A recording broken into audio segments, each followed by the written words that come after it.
my fellow Americans.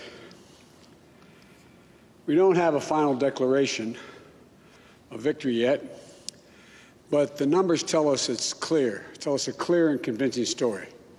We're going to win this race. C'est l'heure de notre table des communications, extrait du discours de Joe Biden hier soir. Il a commencé en disant qu'il n'avait pas encore la victoire, mais que les nombres parlent d'eux-mêmes, que les chiffres parlent d'eux-mêmes. Il va gagner la course, a-t-il dit. C'était presque un discours de victoire. J'analyse tout ça avec mes deux stratèges en communication, Louis Aucoin et Martine Saint-Victor. Bonjour à vous deux. Bonjour. Vraiment une différence frappante cette semaine entre le message de Joe Biden, si on le compare avec celui de Donald Trump, d'ailleurs, qui a tweeté dans les dernières minutes. On va en reparler, mais parlons de la différence, du fossé entre les deux. Martine, de votre côté, comment vous voyez ça? En fait, le contraste est absolument entier, total. Dans son adresse hier, Joe Biden était très présidentiel, même la mise en scène était présidentielle, c'est-à-dire avec le drapeau américain, il était flanqué de sa vice-présidente. Et son appel au calme, à la civilité, ce qui est l'inverse total de Donald Trump, et son appel à la patience. Et ça, c'est important parce que nous sommes dans une société de consommation rapide, mais sauf que Joe Biden, lui, il a fait il a brigué la présidence la première fois en 88, pour la présidence de 88, ensuite pour la présidence de 2008. Donc lui, ça fait 32 ans qu'il attend ce moment. Alors, une journée de plus, je pense qu'il est capable d'attendre. Et aussi, il a fait un état des lieux, c'est-à-dire que, par exemple, il a dit « Nous tirions de l'arrière en Géorgie, maintenant, nous sommes en avance. » Comme vous l'avez mentionné, Caroline, il a dit « Je suis certain que nous allons gagner, mais on respecte le processus. » Donc, on a vu chez lui vraiment ce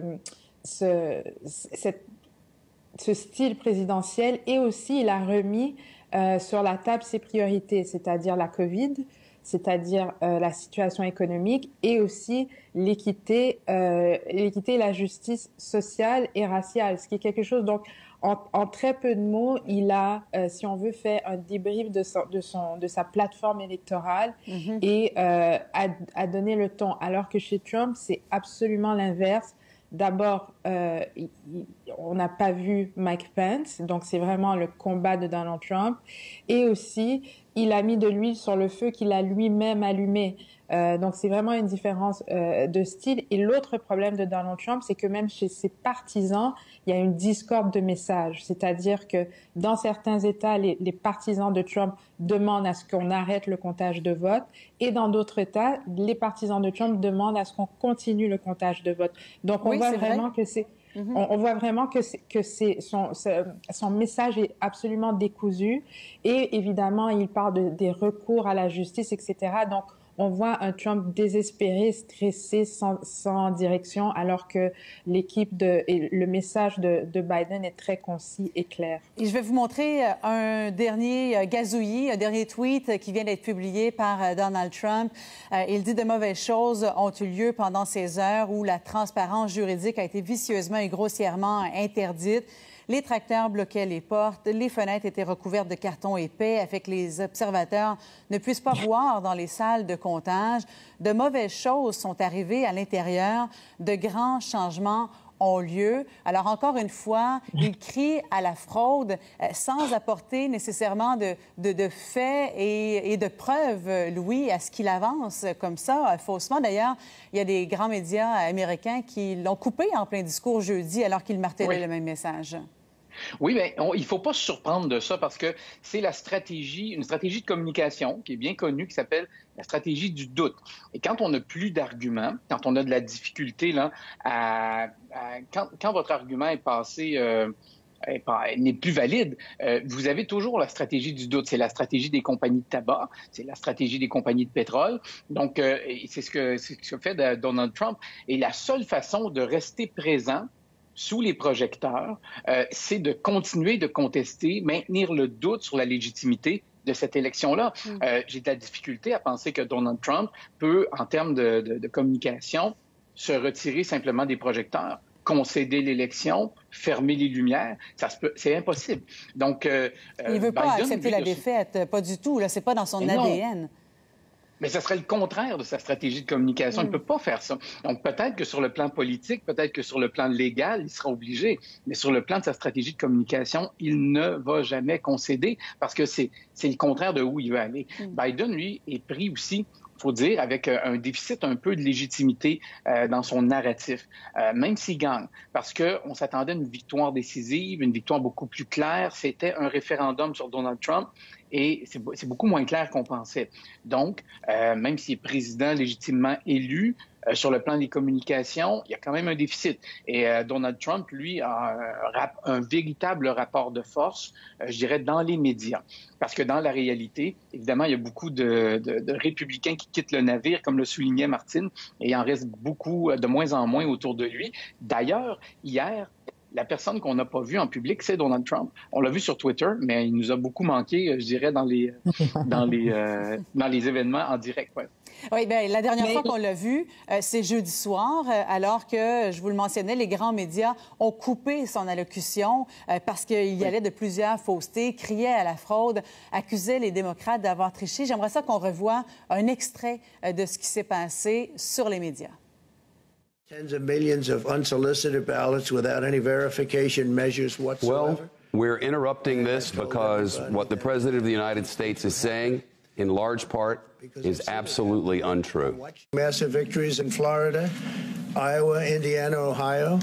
Okay, here we are again in the unusual position of not only interrupting the President of the United States, but correcting the President of the United States. Alors, comment vous réagissez à ce qui s'est passé comme ça jeudi, Martine?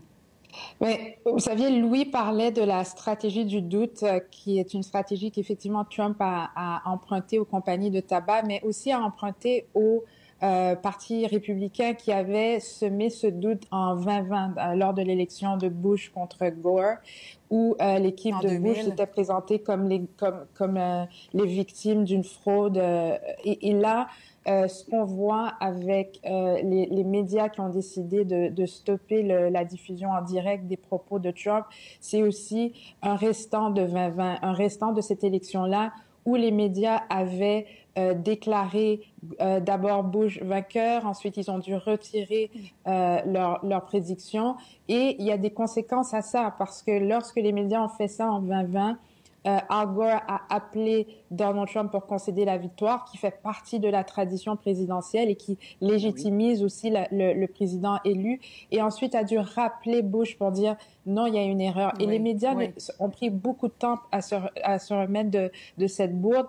Et ce qu'on a vu hier, c'est ce qu'on a vu aussi à la fin de la présidence de Trump, lorsqu'il faisait des rallyes. Et des rallyes truffés de mensonges. Alors, ce que les médias faisaient, c'est qu'au lieu de les diffuser en direct, ils les diffusaient en différé avec la vérification des faits pour accompagner les images et l'audio qu'ils présentaient. Alors, hier, l'heure est tellement grave que les médias ne pouvaient pas se permettre de diffuser ça sans vérification des faits. Donc, ils ont refait ils ont fait hier ce qu'ils ont fait depuis les derniers mois. Ils l'ont présenté en différé, avec les explications et en mentionnant clairement que c'était un mensonge. Oui. Rappelons que c'était jeudi soir que ça s'est passé, tout ça, qu'hier, on ne l'a pas vu physiquement dans les médias. Et oui, vous vouliez renchérir à ça? Bien, peut-être un mot, parce que pour les médias, ça a été difficile depuis 4 ans. On a même accusé la Galerie de la presse à la Maison-Blanche d'être complaisante envers le président en répétant souvent des choses, des mensonges qu'il disait. Même après la vérification des faits, on les répète quand même. Et il y a des projets qui ont été créés au New York Times, au Washington Post, des projets où on a décidé de donner plus de place à la vérité, mais quand même, le président a eu l'occasion de s'exprimer, de dire des choses. C'est tout récent là, que Twitter décide de mentionner que certains de ces messages contiennent des propos qui sont soit faux ou en tout cas tout à fait contestables. Donc, oui, je suis en train de vérifier s'ils l'ont fait dans les dernières minutes, là, sur les derniers. C'est pas encore fait, mais ça risque d'arriver. Donc, il y a comme une libération des médias, puis interrompre le président comme ça, c'est exceptionnel. On ne reverra probablement pas ça avant longtemps.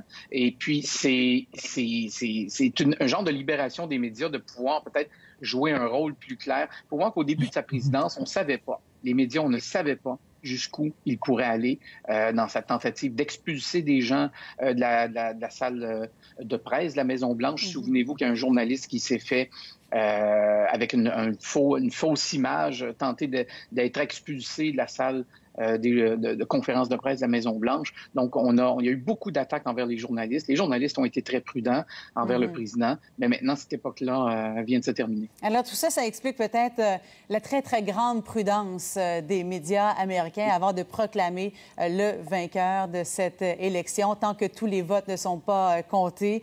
On attend, bien sûr, ce grand résultat, peut-être aujourd'hui, peut-être demain. Martine et Louis, merci beaucoup d'avoir été avec nous. Merci. À la prochaine. Un plaisir. Au revoir.